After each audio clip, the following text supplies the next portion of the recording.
ओम शांति। सुनते हैं आज का मुरली मंथन।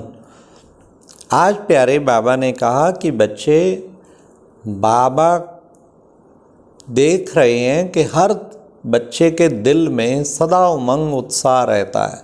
कौन सा उमंग उत्साह? कि हम बाबा की आशाएं पूर्ण करें। बाबा ने हमारी सब आशाएं पूर्ण की हैं, तो हम भी बाबा की आशाएं पूर्ण करें। लेकिन बच्चों का उमंग जो है प्रैक्टिकल कर्म में आते हुए नंबरवार हो जाता है। हाँ, कोई तो जो सोचते हैं वो करते हैं, और कोई जो सोचते हैं करते कुछ और हैं, कर्म में फ़र्क पड़ जाता है।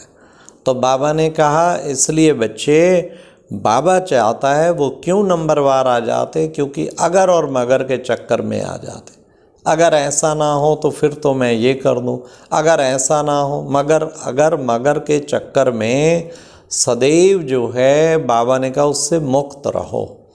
तो ये अगर और मगर का चक्कर बहुत जो है नीचे लाने वाला है। फिर प्यारे बाबा ने कहा देखो बच्चे, दो आशाएं बाबा की बच्चों में हैं। दो आशाएं वो क्या हैं? पहली आशा है बाप दादा के संग साथी रहें और साक्षी रहें। बाबा का साथी और साक्षी, सदा साथी रहें और साक्षी रहें। साथी बच्चे जो है वो कैसे? बाबा के साथी जहाँ बनना है वहाँ साक्षी बन जाते हैं, जहाँ साक्षी बनना है वहाँ साथी बन जाते हैं। सदा साथी और साक्षी रहें। फिर प्यारे बाबा ने आज कहा कि बच्चे, बाबा चाहे जितनी विजय प्राप्त करो, जितनी बड़ी विजय माला बना दे, ये ना सोचो 108 तक लिमिट है। नहीं बच्चे, तुम विजयी बनो, बाबा ये माला बढ़ा सकता है।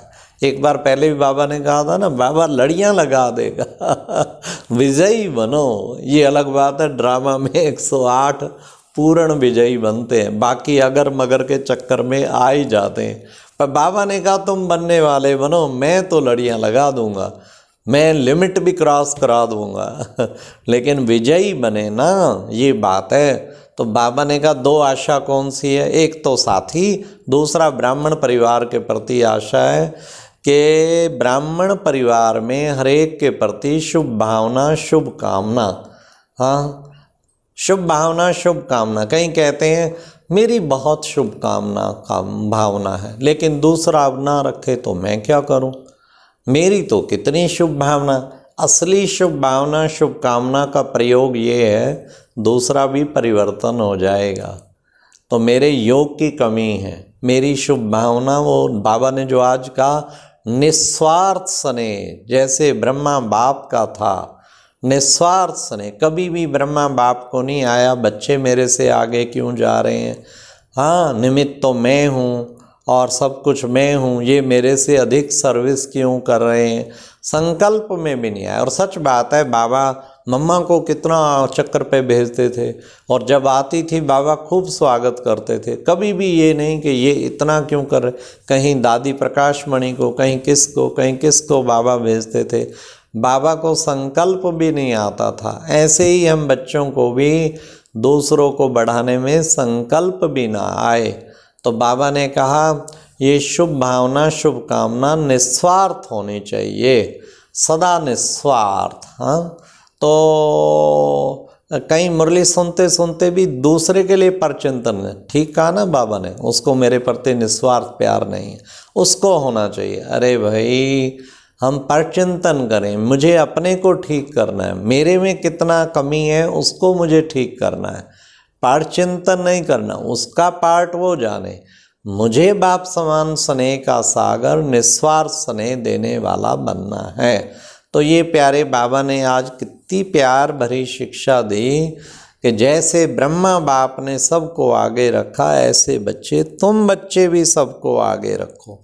स्नेह की माला में तो संतुष्ट है, लेकिन बाबा ने कहा ये ब्राह्मण परिवार में शुभ भावना, शुभ कामना होना वो बहुत ज़रूरी है, उसको जो है बढ़ाना। फिर बाबा ने विजयी बनने का भी तरीका बताया। बच्चे, याद और सेवा का बैलेंस होगा तभी विजयी बन पाएंगे। तो याद सेवा का सदैव बैलेंस रखना है। तो आज प्यारे बाबा ने कहा, जो समय को अमूल्य समझकर सफल करते हैं वह समय पर धोखा नहीं खाते। हर सेकंड मुझे कैसे सफल करना है, जरा मेरा वेस्ट ना हो, औरों का भी ना वेस्ट वातावरण, ना वेस्ट संकल्प। तो ऐसा मन में बाबा कहते, कहीं तुम्हें सॉरी करना पड़े, कहीं झुकना पड़े, अरे बच्चे मैं ही झुकता रहूं, मैं ही झुकती रहूं, ये कभी संकल्प ना आए। सदा ये मन में हो, क्योंकि मुझे संतुष्टता के पुष्पों की वर्षा चाहिए। सदा संतुष्टता के पुष्पों की वर्षा होती रहे। बाबा ने कहा अचल अडोल बहो, ड्रामा की पॉइंट बुद्धि में रख के, ये फिक्स पार्ट है तो अचल अडोल रहो, ये है सबसे मुख्य धारणा। अच्छा, ओम शांति।